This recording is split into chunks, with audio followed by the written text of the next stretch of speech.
तो आज अपना स्टार्ट हो रहा है क्लास 9th का ग्राफिकल रिप्रेजेंटेशन ऑफ मोशन, यानी कि जो मोशन है उसको ग्राफिकली हम कैसे रिप्रेजेंट करते हैं। तो जैसे हम देख सकते हैं कि जो डिस्टेंस टाइम ग्राफ जो हमारा बन रहा है, तो उसमें कंडीशन है बॉडी एट रेस्ट, यानी कि बॉडी रेस्ट पे मूव नहीं कर रही है ना। तो ये पॉइंट हमारा ज़ीरो होता है ना। तो इस ज़ीरो पे अपन शो कमी करते हैं ताकि उसको सही से दिखाई दे सके। तो मान लीजिए बॉडी इस जगह पे पहुंच गई और अब यहाँ पे रेस्ट पे है। रेस्ट पे है तो मतलब आगे नहीं बढ़ रही है, लेकिन टाइम तो आगे बढ़ रहा है। तो टाइम यहाँ पे इस तरह से ये आगे बढ़ रहा है, लेकिन बॉडी की जो पोजीशन है, ये वाली पोजीशन, ये सेम ही ऐसी है। तो ये हमारा होता है जब बॉडी एट रेस्ट पे है। ये वो कंडीशन में ग्राफ हमारा इस तरह से बनेगा, स्ट्रेट लाइन बनेगी, बॉडी एक ही जगह पे रहेगी, यानी कि जो उसका डिस्टेंस था इस टाइम पे यहाँ पे पहुँच गया, यहाँ पे टाइम बढ़ा, अभी भी इधर ही पे, और टाइम बढ़ा तो भी इधर है। तो ये ग्राफ इस तरह से बनता है। नेक्स्ट हम देखेंगे बॉडी एट यूनिफॉर्म मोशन, यानी कि बॉडी मूव कर रही है मोशन में, और किस तरह के मोशन में, यूनिफॉर्म मोशन में। यूनिफॉर्म का मतलब होता है एक सा मोशन कर रही है ना। तो यहाँ पे देखिए टाइम भी बढ़ रहा है और डिस्टेंस भी कवर ज़्यादा होता जा रहा है। टाइम बढ़ता जा रहा है एंड डिस्टेंस भी बढ़ता जा रहा है। तो ये कहलाता हमारा यूनिफॉर्म मोशन, जब टाइम के साथ साथ डिस्टेंस कवर हो रहा है, वो भी इक्वल अमाउंट में हो रहा है। जितना टाइम हो रहा है, मान लीजिए 5-5 सेकंड का अगर हम गैप ले रहे हैं, तो यहाँ पे भी उतने 5-5 सेकंड में मान लीजिए 1-1 किलोमीटर अगर कवर हो रहा है, तो हर जगह 1-1 किलोमीटर ही कवर होता जा रहा है। ये कहलाता है यूनिफॉर्म मोशन। इसके बाद हम देख सकते हैं body at non uniform motion. तो जब नॉन यूनिफॉर्म मोशन होगा, यानी कि इस टाइम तो ये चल ही रहा है, डिस्टेंस में भी बढ़ रहा है, लेकिन जो इस डिस्टेंस कवर करने की जो टाइमिंग है वो कम ज़्यादा है। यानी कि कभी मान लीजिए 5 सेकंड में 1 किलोमीटर कवर किया, तो कभी 1 से ज़्यादा, 1 किलोमीटर से ज़्यादा 1.5 किलोमीटर या 1.25 किलोमीटर कवर किया, है ना। तो उस कंडीशन में ऐसा बनेगा।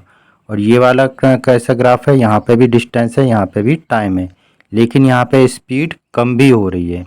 यहाँ पे केवल बढ़ने की स्पीड है, स्पीड का जो बढ़ना है वो यूनिफॉर्म नहीं है, लेकिन यहाँ पे स्पीड कम भी हो रही है, केवल बढ़ नहीं रही है, यहाँ पे आके कम भी हो रही है। यहाँ से बढ़ती गई और यहाँ पे आके कम भी होने लगी। तो एक कंडीशन ये भी होती। तो कैसी है, यहाँ पे continuous increase in slope of curve indicates accelerated non uniform motion, यानी कि यहाँ पे नॉन यूनिफॉर्म मोशन हो रहा है, और यहाँ पे डिक्लेरेशन हो रहा है, यानी कि बॉडी की स्पीड कम हो रही है। उसके बाद स्पीड टाइम ग्राफ, जब वेलोसिटी टाइम ग्राफ, इसको दोनों ही कहते हैं। जब तक कोई स्पेशल कंडीशन ना दी जाए, तब तक स्पीड और वेलोसिटी को हम एज इट इज़ सेम ही लेके चलते हैं। यहाँ पे बॉडी एट रेस्ट, जब बॉडी रेस्ट पे, मान लीजिए यहाँ पे स्टार्टिंग अपन ने यहीं से मान ली, तो यहाँ पे ये जो रेड लाइन है ये शो कर रही है हमारी कि बॉडी अगर यहाँ पे है तो यहीं पे ही रहेगी बस, यानी कि इसकी वेलोसिटी क्या है, इस टाइम पे ज़ीरो है। तो ज़ीरो वेलोसिटी कंटिन्यूसली ज़ीरो ही रह रही है टाइम के कंपैरिजन में। तो ये कहलाता है body at rest. And body at constant या यूनिफॉर्म मोशन, या स्पीड उसकी जब यूनिफॉर्म स्पीड होगी या यूनिफॉर्म मोशन वेलोसिटी होगी, तब कैसा होगा, मान लीजिए उसकी वेलोसिटी यहाँ पे इसकी वेलोसिटी मान लीजिए 40 किलोमीटर पर आवर है। ये वेलोसिटी इस जगह पे इसकी 40 किलोमीटर पर आवर्स की स्पीड से ये चल रही है।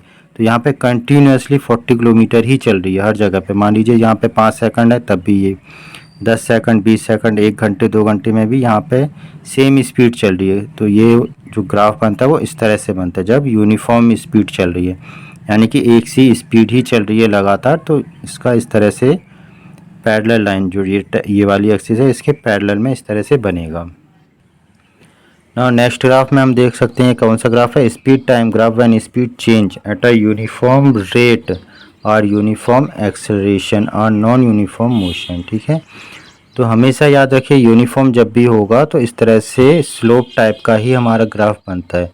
कांस्टेंट में इस तरह से हॉरिजॉन्टल लाइन आती है, और यूनिफॉर्म में इस तरह से स्लोप वाली लाइन आती है। तो यहाँ पे यूनिफॉर्म एक्सेलरेशन हो रहा है, नॉन यूनिफॉर्म यहाँ पे हमारी वेलोसिटी होगी, और जो चेंज हो रही है वो, यहाँ देखिए speed time graph when speed change, यहाँ पे चेंज हो रही है एट अ यूनिफॉर्म रेट, यानी कि यूनिफॉर्म रेट पे चेंज हो रही है। जब चेंज हो रही है यानी कि नॉन यूनिफॉर्म वेलोसिटी है हमारी। तो एक्सेलरेशन तभी होगा जब वेलोसिटी नॉन यूनिफॉर्म होगी। वेलोसिटी अगर हमारी यूनिफॉर्म है तो एक्सेलरेशन ज़ीरो रहता है, इस बात को याद रखिए।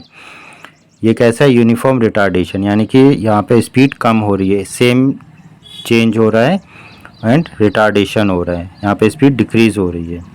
Speed time graph when speed change at a non uniform rate, यानी कि नॉन यूनिफॉर्म एक्सेलरेशन का इसका कैसा बनेगा, इस तरह का अपवर्ड बनेगा, लेकिन ऊपर की तरफ जा रहा है, लेकिन ये स्ट्रेट लाइन नहीं बन रही, ये थोड़ा से घुमावदार बन रहा है।